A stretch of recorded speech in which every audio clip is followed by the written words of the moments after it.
Mga kaibigan, mga kababayan, magandang umaga sa inyo dyan. Sana nasa mabuting kalagayan kayo, mga kaibigan ko.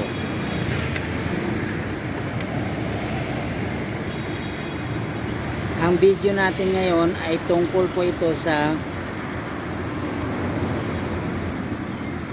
mga vision ko sa pangyayari sa year 2024. Kapag sinuma mo yung taon na yon ay number 8. Ang akala kasi ng ibang tao dyan na yan daw taon na yan magiging masagana. Yun ay tingin ko hindi tama yun, hindi totoo yun.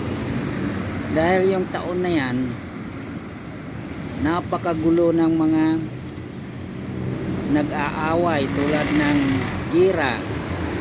Napakagulo yan. Kaya yung mga tao maligalig din ang kanilang damdamin. Katulad yung mga gira na yan, lumalakas talaga yan.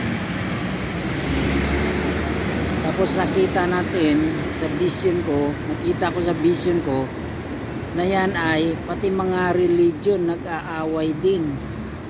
Matindi rin ang kasamaan ng kalikasan dyan sa panahon na yan. Pati yung mga hindi naman dito nakatira ng mga tao tulad ng mga alien, nandito na sa atin, nandyan sila sa panahon na yan. Pero yan, nasa February 20 pataas, magsisimula natin maramdaman yung kakaibang enerhiya ng mga tao na galing sa kalawakan.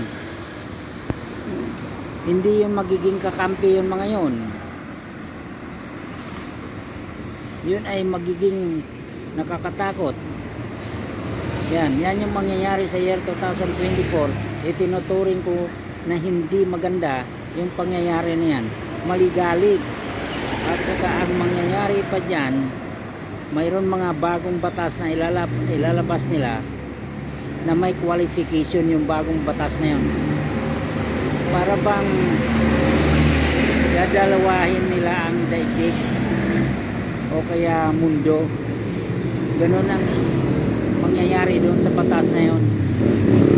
Kaya mga kaibigan, ang gagawin natin, maghahanda tayo sa isip, sa damdamin, at saka mag-exercise tayo, inner exercise at saka outer exercise. Yan ang gagawin natin sa sarili natin para po pwede pa tayo makasurvive yan sa year 2024.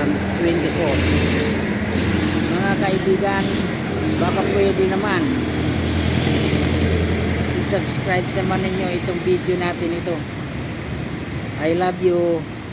God bless.